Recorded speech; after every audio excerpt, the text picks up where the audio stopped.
பலத்த கரத்துக்குள் நீ அடங்கியிருந்தால் பல்ல கரத்தினால் உன்னை வாழச் செய்வாரே.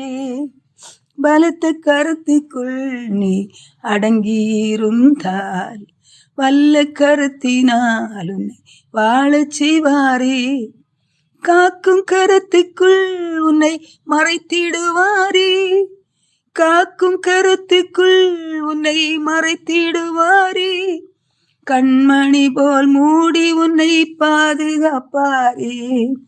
கண்மணி போல் மூடி உன்னை பாதுகாப்பாரே. பலத்த கரத்துக்குள் நீ அடங்கியிருந்தால் வல்ல கரத்தினால் உன்னை வாழச் செய்வாரே. இந்த கடைசி நாட்களிலே மனிதர்களுடைய இருதயம் தீமை நிறைந்ததாய் இருக்கிறது. பொல்லாங்கான காரியங்களை செய்ய துணிகரம் கொண்டதாய் இருக்கிறது. எந்த காரியத்திலும் நீதியும் நியாயமும் இல்லாதபடி மனிதர்கள் காணப்படுகிறார்கள்.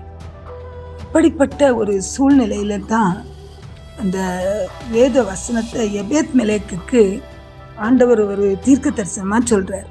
இந்த எபேத் மெலேக் வந்து எரேமியா தீர்க்கதரிசி துறவிலே போடப்பட்ட போது அவனை எப்படியாவது காப்பாற்றி விட வேண்டும் என்று சொல்லி ராஜாவிடத்துல ஓடி போய் அவன் எப்படியாவது சாக போகிறான், அவனை சீக்கிரமா காப்பாற்றணும்னு சொல்லி ராஜாவை துரிதப்படுத்தி அவன் அந்த எரேமியாவை அவன் காப்பாற்றுகிறான். அப்படி அவன் காப்பாற்றப்பட்டபடினால கொல்லாத மனிதர்கள் அவனுக்கு விரோதமான காரியங்களை அவர்கள் செய்தார்கள்.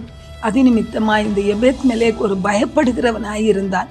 அந்த சூழ்நிலையில் தான் ஆண்டவர் எரேமியா தீர்க்கதரிசியை கொண்டு இந்த காரியத்தை இந்த வசனத்தை சொல்லுகிறார். பாருங்க, எரேமியா 39வது அதிகாரம் 17வது வசனம்.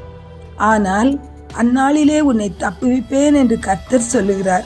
நீ பயப்படுகிற மனுஷரின் கையில் நீ ஒப்பு கொடுக்கப்படுவது இல்லை. அல்லேலூயா, ஆமென்.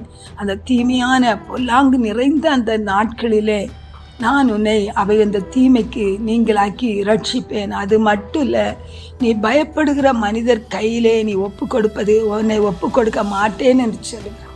அல்லேலூயா, ஆமென். இந்த நாட்களிலும் உங்களை பயமுறுத்துகிற மனிதர்கள் உண்டு. அந்த மனிதர்கள் மூலமாக நீங்கள் பயந்து கொண்டு இருக்கலாம், அவர்களை பார்த்து நீங்கள் கலங்கி கொண்டு இருக்கலாம். ஆனால் கர்த்தர் இன்னைக்கு சொல்கிறார், ஒருவேளை வேலை செய்கிற இடத்துல இருக்கலாம், வீட்டில் இருக்கலாம், தெருவில் இருக்கலாம். கடந்த நாட்டில் ஒரு வீடியோ கொஞ்சம் நேரம் பார்த்தேன். அதில் வந்து ஒரு ஸ்கூலில் படிக்கிற ஒரு பையன், ஒரு 10th ஸ்டாண்டர்ட் படிப்பான, டீட்டெயிலாக அதை நான் பார்க்கல. அந்த பையனை வந்து ஒரு பையன் கழுத்தை பிடிச்சி வச்சிருக்கிறான், இன்னொரு பையன் அடிக்கிறான், வயிற்றில் குத்துறான். அந்த வயிற்றில் குத்துறோன்னு அவன் அப்படியே சுருண்டு போயிட்டான். பக்கத்தில் இருக்கிற யாருமே அதை தடுக்கவும் இல்லை, எதுவும் பண்ணவும் இல்லை. பாருங்க, இப்படித்தான் அந்த சின்ன குழந்தைங்க இருக்கையும் கூட இன்னைக்கு தீமையினால நிறைந்திருக்கிறது. மற்றவர்களை துன்பப்படுத்தி சந்தோஷப்படுகிறவர்களாய் இருக்கிறார்கள். இப்படிப்பட்ட மனிதர்கள் நிறைந்த இந்த உலகத்தில் தான் ஆண்டவர் சொல்றாரு, நான் நீ பயப்படுகிற மனிதர் கைகளிலே நீ ஒப்பு கொடுக்கப்படுவதில்லை. உனக்கு விரோதமாய் செய்யப்படும் எந்த ஆயுதம் வாய்க்காதே போகும். என்னுடைய கரத்திலிருந்து உன்னை ஒருவனும் பறித்து கொள்ள முடியாது. நான் உன்னை என் உள்ளங்கைகளிலே வரைந்து வைத்திருக்கிறேன் என்று சொல்லி. பரலோக தகப்பனே, இந்த நாளிலும் கூட ஆண்டவரே, பிள்ளைகளுக்கு விரோதமாய் இருக்கிற மனிதர்களை ஆண்டவரை நீர் அறிந்திருக்கிறீரப்பா. அந்த பொல்லாத மனிதர்கள் மூலமாய் வருகிற பயங்களுக்கு பிள்ளைகளை நீங்களாக்கி ரட்சித்துக் கொள்வீராக. உம்முடைய பிள்ளைகளை பயமுறுத்துகிற மனிதர்கள் ஆண்டவரை ஐயா, அவர்கள் ஓடி போவார்களாக. ஒரு வழியாய் வருகிறவர்கள் 7 வழியாய் ஓடட்டும் ஆண்டவரை. கர்த்தர் பிள்ளைகளை உடைய கைகளிலே வரைந்து வைத்திருக்கிறீரப்பா. ஆண்டவரே, உமக்கு நன்றி. பரலோக தகப்பனே, உடைய பிள்ளைகளை நீர் அப்படியே பாதுகாத்து ஆண்டவரே உடைய நாமத்தை மகிமைப்படுத்துங்க. உங்க ரத்தத்துக்குள்ள ஒப்பு கொடுத்து ஜெபிக்கிறேன் இயேசுவின் நாமத்தில், ஆமென்.